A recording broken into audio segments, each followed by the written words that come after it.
स्वागत है कहानियों के समुंदर में, जहां लहरें सिर्फ पानी की नहीं, एहसासों की होती हैं।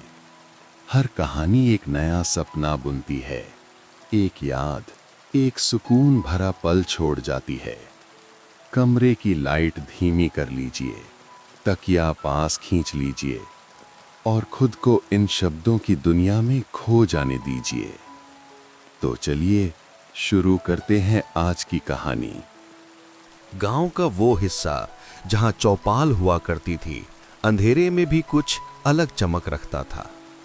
पेड़ों के फलों के नीचे बनी मिट्टी की बेंचें, बीच में लगी छोटी सी कच्ची मेज और चारों तरफ झुकी हुई बांस की छांव, सब कुछ खास था। शाम की आखिरी रोशनी हटते ही लोग अपने अपने घरों से निकलते, पुराने लोग अपनी चौकियां लेकर, महिलाएं अपने हाथ पर कपड़े समेटे, बच्चे झुते हुए और उत्साह से भरे। आज का माहौल भी वैसा ही था, पर हवा में एक हल्की सी असमंजस थी। किसी ने कहा था कि शहर से एक नई लालटेन आ रही है, बैटरी वाली, तेज रोशनी वाली। कुछ घरों में तो बिजली तक नहीं पहुंची थी और इस लालटेन को सबने चाहा था, जैसे ये किसी जरूरी दुआ की तरह हो।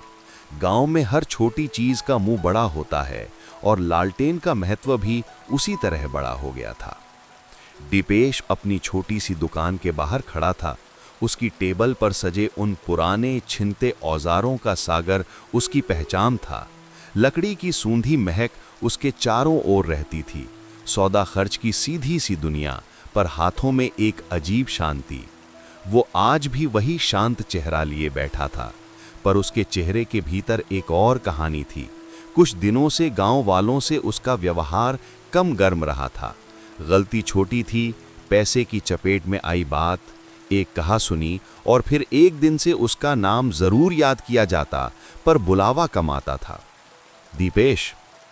राधा आई, उसकी भतीजी समान पड़ोसन, चेहरे पर छोटी सी मुस्कान, हाथ में थोड़ा परिवार का पकवान। राधा गांव की वो चिरस्मित आवाज थी, मुस्कान में तोड़ने वाली और बातों में नरमाहट लाने वाली। उसने पूछा, तुम भी आ रहे हो ना आज?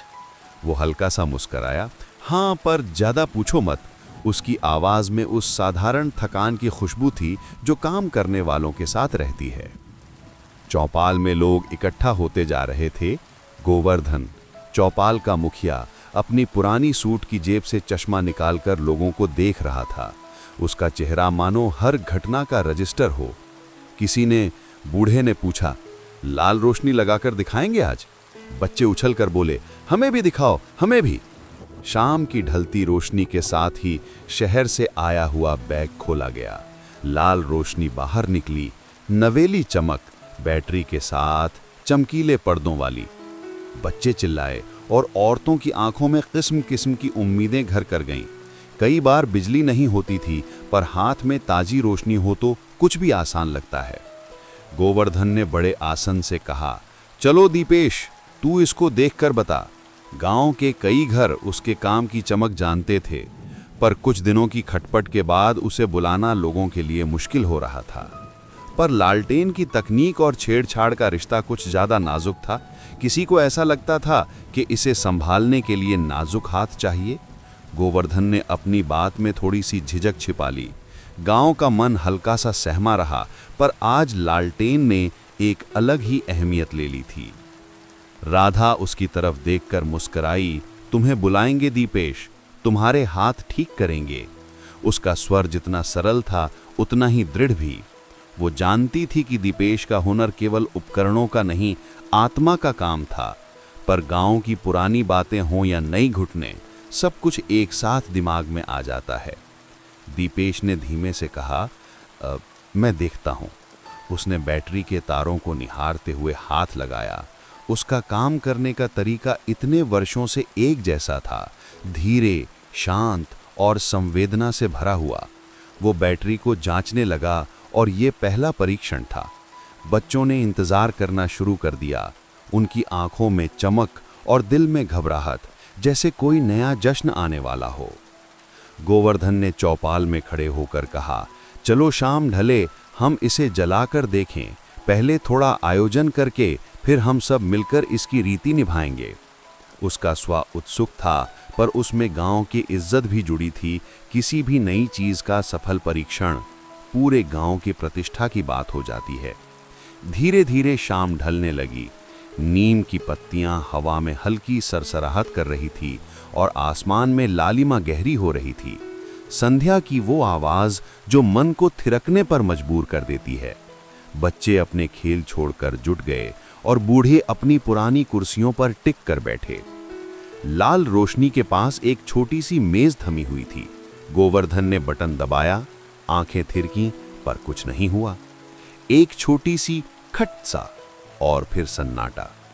किसी के चेहरे पर चिंता की हल्की रेखा उभर आई। शायद बैटरी खत्म हो गई, किसी ने कहा। पर बैटरी तो नई थी और इसके तार ठीक जुड़े थे। गांव में हल्की सरसराहट बढ़ी। कोई बैटरी ले आया, फिर परखा, पर लाल रोशनी का पर्दा दबाने पर भी कोई रोशनी नहीं आई। बच्चों की उम्मीदें धीरे धीरे खनकने लगीं। कुछ लोग हंसे, कुछ ने इसे तुच्छ समझा, पर गोवर्धन की आंखों में कुछ गंभीरता थी। कहीं चौपाल की शान का सवाल न बन जाए।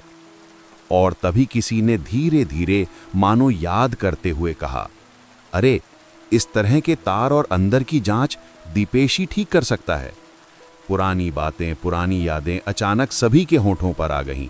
उसके हाथों की निपुणता की चर्चा, पर इसके साथ ही एक झिझक भी थी, क्योंकि वही लोग कुछ दिनों से उससे दूरी बनाए हुए थे। चुप्पी फैल गई। कुछ ने सुझाव दिया कि शहर से किसी को बुला लें, कुछ ने कहा कि ये देर हो जाएगी, और बीच बीच में बच्चों की रुलाई की हिचकी हमारी रोशनी को कोई शांत नहीं कर पाया। राधा ने ठोड़ी उठाई और कहा, हम उसे बुलाएं, दीपेश आएगा। उसका स्वर जितना सरल था उतना ही दृढ़ भी। वो जानती थी कि दीपेश का हुनर केवल उपकरणों का नहीं, आत्मा का काम था। पर गांव की पुरानी बातें हों या नई घुटने, सब कुछ एक साथ दिमाग में आ जाता है। आखिरकार गोवर्धन ने धीरे से कहा, ठीक है, किसी को भेजो उसे कहने के लिए, पर बिना सम्मान के नहीं, बुलाकर सम्मान से बोलना। हम सब मिलकर मना लेंगे। किसी ने देखा तो वो छोटी सी खटाई थी। गांव ने कुछ समय से दीपेश को किनारे किया हुआ महसूस किया था। कोई युवा भाग कर गया। वो गया और लौटा, पर वापस आकर उसने चौंकते हुए कहा, नहीं आया, कह रहा है वो खुद आएगा। अब और देर नहीं थी। सन्नाटे के बीच लाल रोशनी की बिनहट ने एक खालीपन छोड़ दिया। बच्चों की नजरें झुकी हुई और बड़ी बूढ़ी निगाहें एक साथ बैठी हुई। जैसे ही पतझड़ की पहली ठंडी हवा चली, सबने देखा एक साया धीरे धीरे पगडंडी पर आ रहा था। वो साया दीपेश का था। कदम धीमे, ठहरते ठहरते। उसके हाथ में वही पुराना बैग था जिसमें उसके औजार रहते थे। उस बैग की खुशबू में लकड़ी की याद बैठी थी। गांव के लोग कुछ पल के लिए खामोश हो गए। सबकी निगाहें उस शख्स पर टिक गईं जिसने कभी उनके लिए लकड़ी की दुनिया तराश दी थी और जिसने इन छोटी सी चीजों में अपना जीवन ढाला था। दीपेश चौपाल के पास का स्थान लेकर खड़ा हुआ। उसने चारों ओर देखा। बच्चों की आंखों में उम्मीद, बुजुर्गों की आंखों में तकरार सी कड़वाहट और गोवर्धन की तल्ख सी निगाह। वो बिना कुछ कहे झुक कर बैठा। उसकी उंगलियां बैग की चमड़ी पर टिकी हुई थी। उसने लीड से लाल रोशनी को अपने पास रखा और धीरे से ढक्कन खोला। तभी हवा की धीमी गूंज के साथ कुछ अलग सा हुआ। लाल रोशनी ने अचानक एक तेज चमक दिखाई और फिर जैसे रात की किसी लकीर में अचानक कट पड़ जाए, वो चमक उसी पल गायब हो गई। सबकी सांसें थम गई। बच्चों की चिल्लाहट रुक गई और बूढ़े की बातों का सरगम एकदम से थम गया। वहां एक क्षण था, एक ऐसा क्षण जिसमें गांव की सारी शांति और सारी बेचैनी एक साथ ठहर गई थी। और यहीं उसी अचानक रुकावट के साथ चौपाल की हवा में एक नया सवाल गूंजने लगा, क्या ये लाल रोशनी फिर जलेगी? चौपाल की मिट्टी पर लाल रोशनी के अचानक बुझ जाने से मानो हवा भी कुछ पल ठिठक गई थी। बच्चों की आंखों से चमक जैसे गिरकर मिट्टी में धंस गई हो।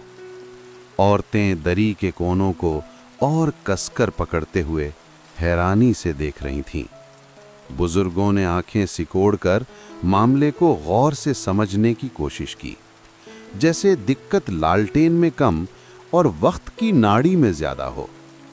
दीपेश चुपचाप लाल रोशनी की ओर झुका रहा।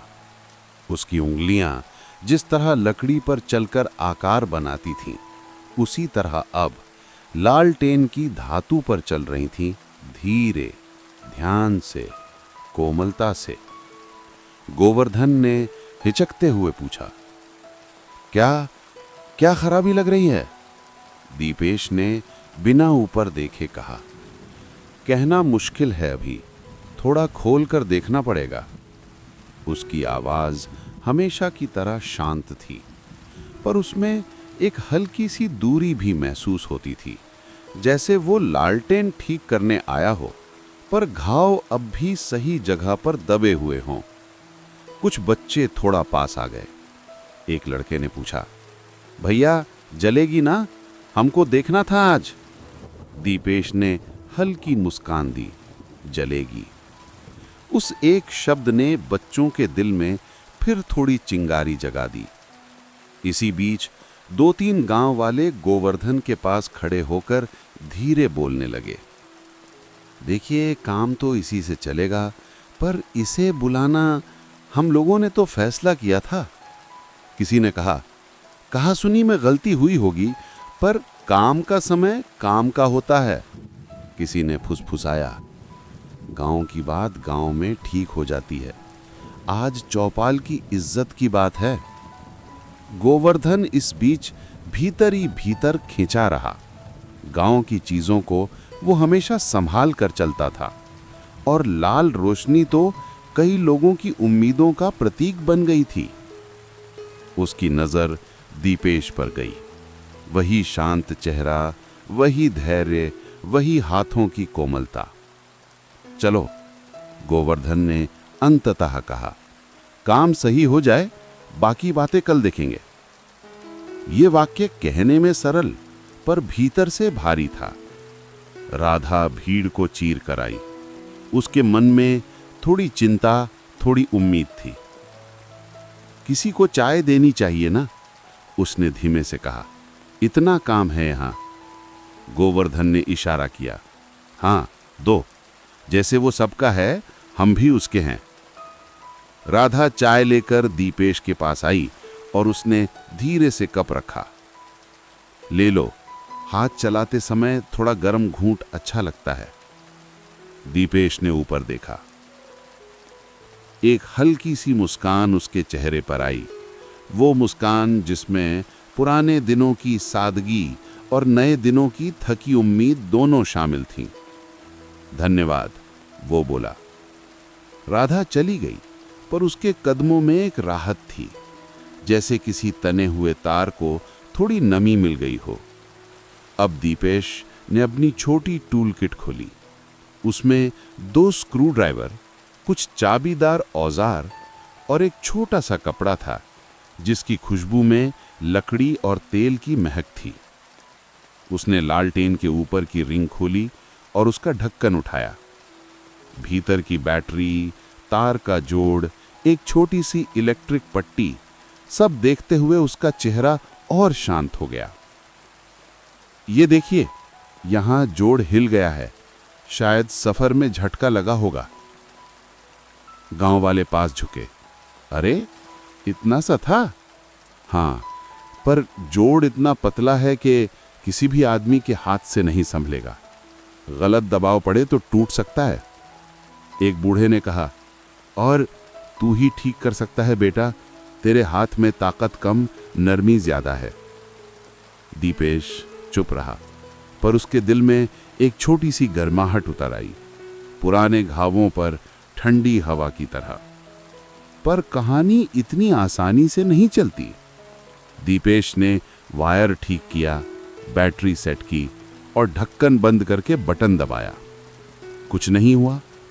फिर दबाया, फिर भी कुछ नहीं। गांव की सांस फिर एक बार थम गई। कुछ लोग बुदबुदाए, अरे ये क्या हुआ? शायद कुछ और खराब है। बच्चे इधर उधर देखने लगे, मानो जादू टूट गया हो। राधा की आंखें चिंता से सिकुड़ गईं। गोवर्धन का मुंह कस गया। पर दीपेश, उसका चेहरा नहीं बदला। वो शांति से लालटेन को पलटकर एक बार फिर उसकी जड़ जांचने लगा। कुछ और भी है, उसने धीरे कहा। तार तो ठीक है, पर इस हिस्से में जंग लगी है।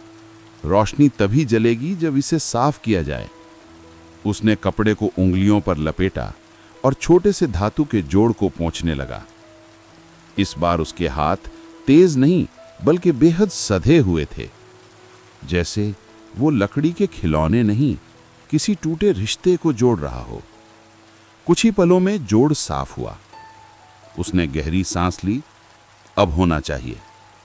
सबने अपनी सांस रोक ली। बच्चे सबसे आगे, बूढ़े पीछे और राधा थोड़ा हटकर, पर नजरें उसी पर टिकाए। दीपेश ने बटन दबाया और एकदम से लाल रोशनी तेज चमक के साथ जग उठी। एक गर्म, हल्की सुनहरी रोशनी चौपाल की मिट्टी पर फैल गई। बच्चे तालियां बजाने लगे। औरतों के चेहरे खिल गए। बुजुर्गों की आंखों में अचरज और राहत का मिश्रण था, जैसे किसी पुराने दिन का कमरा अचानक फिर से रोशन हो गया हो। गोवर्धन आगे बढ़ा, उसका स्वर भारी पर नम्र। दीपेश, अगर आज तू नहीं होता तो हमारा चौपाल अंधेरे में रहता। एक पल की चुप्पी। हमसे गलतियां हुई, पर तेरे काम को, तेरे हाथों को, तेरी लगन को कभी नकार नहीं सके। लोग सिर झुकाकर खड़े रहे। कुछ ने हां में गर्दन हिलाई। गांव में ऐसा दृश्य अक्सर नहीं देखने को मिलता, जहां काम सम्मान बनकर लौट आए। दीपेश ने हल्की मुस्कान के साथ कहा, गलती सबकी होती है और ठीक करने के लिए बस समय चाहिए। शब्द थोड़े थे, पर उनमें एक शांत क्षमा थी। राधा की आंखों में हल्का सा चमक उभरी, मानो कोई बोझ उसके दिल से उतर गया हो। लालटेन अब पूरी तरह जल रही थी। उसकी रोशनी पत्तों के बीच से छन कर गिर रही थी और मिट्टी पर सोने की धूल जैसा रंग बना रही थी। और उसी रोशनी में गांव ने पहली बार एक साथ महसूस किया कि रोशनी सिर्फ लालटेन की नहीं, कभी-कभी मन की भी होती है। लाल रोशनी के अचानक जल उठने के बाद चौपाल में एक पल के लिए जो सन्नाटा ठहरा, वह सन्नाटा भी मानो किसी गहरी राहत के नीचे दबा हुआ था। और फिर जैसे किसी बच्चे के मन में अचानक खिलखिलाहट लौट आए, पूरा चौपाल धीरे धीरे शोर, हंसी और खुशी की आवाजों से भर गया। बच्चे सबसे आगे थे। उनकी आंखों में ऐसा चमकदार उत्साह था जो गांव में किसी नए मेले से पहले ही दिख जाता है। वे लालटेन को छूते नहीं, बस उसे देखकर अपने भीतर की अंधेरी गलियों को रोशनी से भरते जा रहे थे। एक बच्चा उछलकर बोला, भैया आप तो खूब चमक रही है। दूसरा बोला, हमको भी उठाकर दिखाओ। बूढ़े लोग मुस्कुरा रहे थे और कुछ महिलाएं अपनी साड़ियों का पल्लू संभालते हुए बात कर रही थीं। देखा, सिर्फ दीपेश ही ठीक कर सकता था। हाँ, गलती तो हम सब की थी। काम का आदमी, दिल का साफ, बस बात बिगड़ गई थी। रोशनी का फैलना सिर्फ लाल शेड के कांच तक सीमित नहीं था। वह चौपाल की मिट्टी पर, पेड़ों की जड़ों पर, बैठे लोगों की आंखों में और शायद दीपेश के भीतर भी धीरे धीरे फैल रहा था। दीपेश अब भी चौपाल के बीच में बैठा हुआ था। उसकी उंगलियां अभी भी कपड़े पर लगी धातु की धूल पोंछ रही थीं। उसका चेहरा शांत था। वह मुस्कुरा नहीं रहा था, पर उसमें एक नर्म सा सुकून उतर आया था, जिसका एहसास उसे भी धीरे धीरे हो रहा था। राधा पास खड़ी थी। उसकी आंखों में कोई हल्की सी चमक थी, जैसे उसने अपने मन में किसी भार को बहुत धीरे से उतार दिया हो। उसने कहा, देखा, गांव ने आखिर मान ही लिया कि तुम्हारे बिना काम नहीं चलता। दीपेश ने थोड़ा हंसकर कहा, काम तो हर किसी से चलता है, बस कभी कभी किसी के हाथ में थोड़ी आदत होती है। और दिल में? राधा ने पूछा। दिल में? दीपेश चौंक कर उसकी ओर देखने लगा। हाँ, राधा बोली, तुम्हारे दिल में थोड़ा धैर्य है और गांव के दिल में थोड़ी जिद। उसने ये कहा और पीछे चली गई। जैसे बात कहकर हवा में छोड़ देना ही काफी हो। गोवर्धन धीरे धीरे दीपेश के पास आया। उसके कदमों की थकान उसके चेहरे पर साफ थी, पर उसके स्वर में कुछ बदल गया था। दीपेश, वह बोला, एक बात कहनी है। दीपेश ने हाथ रोक लिए। हाँ। गोवर्धन ने हल्का सा गला साफ किया, फिर बोला, हमने पिछले दिनों जो हुआ उसमें तुम्हें जो बुरा लगा वह ठीक नहीं था। बात छोटी थी, पर हमारे बीच दूरी बड़ी हो गई। कुछ लोग पास खड़े होकर चुपचाप सुन रहे थे। काम से ज्यादा हमने तुम्हारी मोहब्बत को चोट पहुंचा दी। चौपाल में एक पल के लिए हवा भी थोड़ी भारी हो गई। दीपेश ने उनके चेहरे की ओर देखा। उसकी आंखों में आरोप नहीं थे, न गुस्सा, बस एक बहुत धीरे धीरे खिलने वाली कोमलता। गलतियां हर किसी से होती हैं, आपसे भी और मुझसे भी। गोवर्धन ने उसकी कलाई पर हाथ रखा। आज जो तुमने किया वह सिर्फ लालटेन नहीं, हमारे मन की आग को भी फिर से रोशन कर गया। ये वाक्य इतना शांत, इतना डूबा हुआ था कि जो लोग वहां खड़े थे वे कुछ सेकंड बिना हिले पुते सुनते रह गए। दीपेश ने धीरे कहा, मुझे काम करने में ही सुकून मिलता है। अगर किसी के मन में मेरी वजह से बोझ था तो वह भी मेरा ही काम है, ठीक हो जाए। उसके शब्द रात की हवा में किसी दीपक की लौ की तरह धीरे धीरे तैरते रहे। चौपाल अब फिर से रोशनी की हल्के हल्के गेरे से भरने लगी थी। बच्चे लालटेन के चारों ओर घूम रहे थे, जैसे किसी चमत्कार को अपनी आंखों में कैद करना चाहते हों। गांव वाले एक दूसरे से बात करने लगे। किसी ने लालटेन के भविष्य की बात की, किसी ने रात की पढ़ाई की उम्मीद, किसी ने कहा कि अब रात की चौपालें और भी जीवंत होंगी। इस बीच राधा ने लालटेन उठाकर धीरे धीरे हवा में घुमाया। उसकी रोशनी पेड़ों की पत्तियों पर पड़कर ऐसे झिलमिलाने लगी जैसे लाल जुगनू आसमान से उतर आए हों। उसने मजाकी अंदाज में कहा, देखो, हमारा गांव भी अब शहर जैसा हो गया। सब हंस पड़े। दीपेश ने उसे देखा। उसकी हंसी में गांव की सबसे साफ आवाज थी, जिसमें न तकरार थी, न दूरी, सिर्फ अपनापन। रात अब गहराने लगी थी। आकाश में कुछ तारे धीरे धीरे उभर रहे थे, जैसे अपनी जगह खोजते हुए धीमी चमक बिखेरते हों। गांव के बच्चे लालटेन की रोशनी के नीचे झुककर मिट्टी में कुछ आकृतियां बना रहे थे। वे बार बार पूछते, भैया कल भी जलाएंगे? दीपेश ने मुस्कुराकर कहा, हर दिन, जितनी जरूरत होगी। उनकी खुशी मानो लालटेन की रोशनी से सीधी उठकर आसमान के कोनों तक पहुंच रही थी। गोवर्धन ने चौपाल की ओर देखा। चलो, आज की रात धन्य हो गई।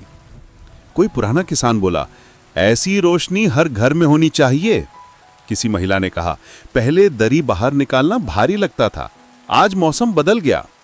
और किसी बूढ़े ने कहा, क्यों ना दीपेश से कहें कि वह हमारे पुराने लैंप भी देख ले, 60 साल से पड़े हैं। यह सुनकर चारों तरफ हंसी उठी। दीपेश भी हंसा, वह हंसी जिसमें बोझ नहीं, बस हल्की सी गर्माहट थी। धीरे धीरे लोग अपने घरों की ओर लौटने लगे। हवा में अब ठंड बढ़ चुकी थी। नीम के पेड़ों की छांव चौपाल पर गिरकर एक सुंदर डोलती हुई आकृति बना रही थी। राधा आखिर में खड़ी थी। उसने दीपेश से कहा, तुम्हें पता है, जब लालटेन बंद हो गई थी, सबके मन में एक ही बात आई थी, तुम्हारी। क्यों? दीपेश ने पूछा। क्योंकि, राधा बोली, जिस चीज से गांव जुड़ा होता है उसे वही ठीक कर सकता है जिसका मन सबसे साफ हो। दीपेश चुप रहा। इस बार उसे चुप्पी बोझ नहीं लगी। उस चुप्पी में किसी पुराने दिन का गीत था, धीमा, मधुर, सुकून भरा। और तुम्हें? दीपेश ने पूछा। तुम्हें क्या लगा? राधा ने लालटेन की रोशनी अपने चेहरे पर पड़ने दी। मुझे लगा आज गांव सिर्फ रोशनी नहीं ढूंढ रहा था, बल्कि तुमसे जुड़ा हुआ कुछ लौटाना चाहता था। यह सुनकर दीपेश की आंखों में एक हल्की चमक उभरी, जैसे कोई दबी चिंगारी फिर से सांस ले रही हो। राधा ने कहा, चलो, देर हो रही है, कल फिर कोई काम होगा। वह चली गई। दीपेश उसके जाते हुए कदमों को देखता रहा और फिर धीरे धीरे चौपाल से बाहर निकल आया। लालटेन की रोशनी अब भी चौपाल के बीच में जल रही थी, जैसे किसी वादे की तरह, और हवा में एक नई अनकही शांति थी जो बता रही थी कि कुछ टूटे रिश्ते आज जुड़ना शुरू हो गए थे। रात गहरी हो चुकी थी, पर चौपाल की मिट्टी पर फैली लालटेन की रोशनी अब भी हल्की हल्की थिरक रही थी, मानो अंधेरे को समझाते हुए कह रही हो कि आज उसे थोड़ा पीछे हट जाना चाहिए। धीरे धीरे गांव शांत होने लगा। दूर कहीं से कुछ कुत्तों की आवाजें आईं, नीम की पत्तियां हवा में बज उठीं और चौपाल में पड़े कुछ खाली बर्तनों की खनक रात के माहौल में एक हल्की सी गूंज जोड़ रही थी। दीपेश जब चौपाल से अपने घर की ओर लौटा तो उसके कदम पहले से हल्के महसूस हो रहे थे, जैसे किंतु परंतु के सारे पत्थर किसी ने उसके रास्ते से उठा लिए हों। कुछ लोग रास्ते में मिले, किसी ने सिर हिलाकर नमस्ते की, किसी ने कहा कल हमारे घर भी आ जाना, पुरानी लालटेन का जोड़ दिखा देना। कोई बोला तू ना होता बेटा तो हमारी रात अंधेरी रह जाती। ये साधारण से वाक्य उसके दिल में ऐसी जगह उतरते गए जिसे वो भी सालों से खाली समझता था। घर पहुंचकर उसने दरवाजा खोला। कमरे में वही सन्नाटा था, वही लकड़ी की खुशबू, वही पुरानी दीवारें, पर आज रात वो सन्नाटा बोझ नहीं था, बस एक शांत साथी जैसा महसूस हो रहा था। वो खाट पर लेटा और बिना सोचे ही नींद उसकी पलकें छूकर गुजर गई, बिल्कुल वैसे जैसे छोटी बारिश की बूंद पत्ते के किनारे टिककर धीरे से नीचे गिर जाती है। अगली सुबह गांव में एक अलग ही माहौल था। ये वो सुबह नहीं थी जिसमें लोग उठकर धीमी रफ्तार से काम शुरू करते हैं।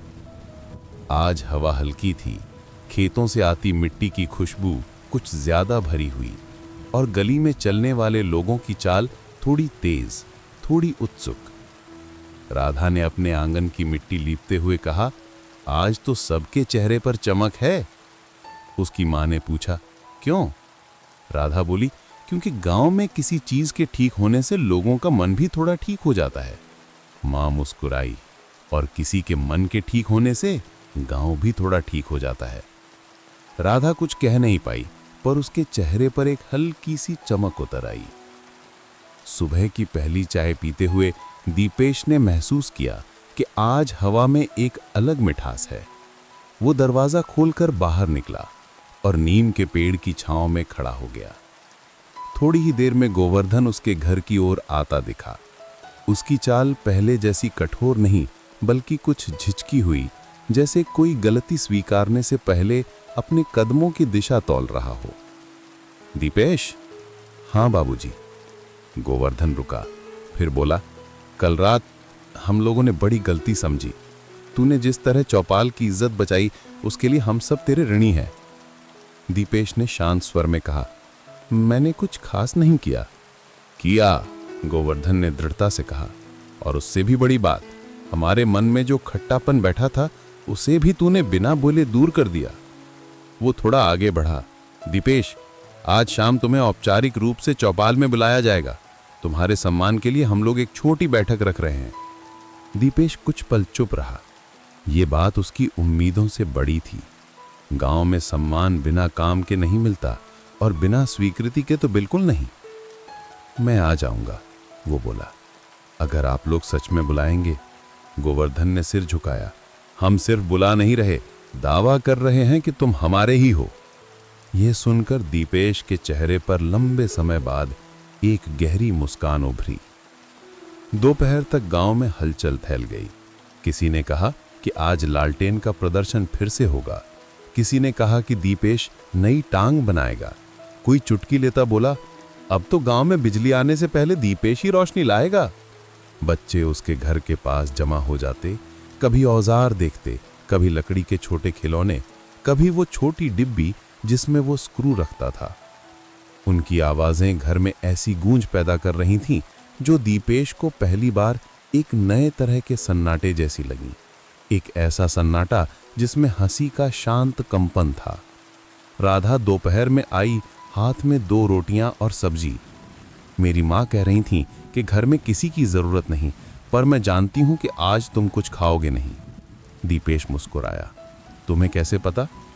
राधा ने धीरे कहा, जो लोग दूसरों की ज़रूरतें समझते हैं वे अपनी ज़रूरतें कम समझते हैं और ऐसे लोग अक्सर खाना भी भूल जाते हैं। इसे सुनकर दीपेश के भीतर एक नरम सी लहर उठी, जैसे कोई पुरानी धुन याद आ जाए। शाम धीरे धीरे उतरने लगी। पहले आसमान का रंग हल्का हुआ, फिर पत्तियां गुलाबी रोशनी में डूब गई और हवा में रात की शुरुआती ठंडक उतर आई। चौपाल में आज और भी ज्यादा लोग आए थे। लालटेन को ऊंचा बांधा गया था ताकि उसकी रोशनी दूर तक फैल सके। गोवर्धन सभा के बीच खड़ा हुआ। आज हम सब दीपेश का सम्मान करते हैं, न सिर्फ इसलिए कि उसने लालटेन ठीक की, बल्कि इसलिए भी कि उसने हमारी गलती को दिल में जगह नहीं दी। लोगों ने ताली बजाई, शांत, मधुर और गहरी। राधा दूर खड़ी सब देख रही थी। उसकी आंखों में सिर्फ संतोष था, जैसे कोई पुराना पेड़ लंबे इंतजार के बाद फिर से फूल दे दे। गोवर्धन ने कहा, दीपेश, तू हमारे गांव की रोशनी है और अब हमें तेरी जरूरत पहले से ज्यादा है। सुनते ही लोगों की आंखों में एक सम्मिलित स्वीकृति उतर आई। दीपेश आगे आया। उसने कोई बड़ी बात नहीं कही, बस इतना बोला, मैं तो बस जो ठीक हो सकता था ठीक कराया हूं, बाकी आप लोगों ने मेरा दिल ठीक कर दिया है। इन शब्दों की सरलता पूरी चौपाल पर फैल गई, जैसे कोई हल्की चादर जिसे हवा धीरे धीरे हिला रही हो। लालटेन की रोशनी अब पूरे गांव में फैल रही थी। पेड़ों के बीच, राहों पर और लोगों की आंखों में एक शांत चमक छोड़ती हुई। राधा पास आकर बोली, आज तुम अलग लग रहे हो। कैसे? दीपेश ने पूछा। राधा मुस्कुराई, जैसे किसी ने तुम्हारे मन की धूल झाड़ दी हो। दीपेश हंस पड़ा। उस हंसी में महीनों से छिपी ताकत थी। और तुम? राधा ने धीरे कहा, मैं बस खुश हूं कि तुम्हारी जगह फिर से तुम्हें मिल गई। दोनों कुछ देर चुप रहे। लालटेन की रोशनी उनके चेहरों पर पड़ी। न कोई घोषणा, न कोई वादा, बस एक धीमा संकेत कि कुछ टूटे हुए हिस्से जुड़ने लगे हैं। घर लौटते समय दीपेश ने पीछे मुड़कर चौपाल की ओर देखा। लालटेन अब भी जल रही थी, शांत, स्थिर, पूर्ण। वो समझ गया, ये रोशनी सिर्फ एक लालटेन की नहीं थी, ये उस गांव की थी जिससे वो दूर भी था और जुड़ा भी। और ये उस मन की थी जो उसने आज पहली बार हल्का महसूस किया। उसने धीरे सोचा, कुछ चीजें ठीक करने में समय लगता है, पर जब ठीक होती हैं तो रोशनी दुगनी चमकती है। और उसी रोशनी के साथ वो अपने घर की ओर चलता गया, एक नई, शांत और सुकून भरी रात में। और बस यूं ही एक और लहर ने अपनी कहानी कह दी। अगर ये कहानी दिल को छू गई हो तो कहानियों के समुंदर को सब्सक्राइब कीजिए और अगली लहर का इंतजार कीजिए, क्योंकि हर रात एक नई कहानी लेकर आती है। हाँ, शुभ रात्रि।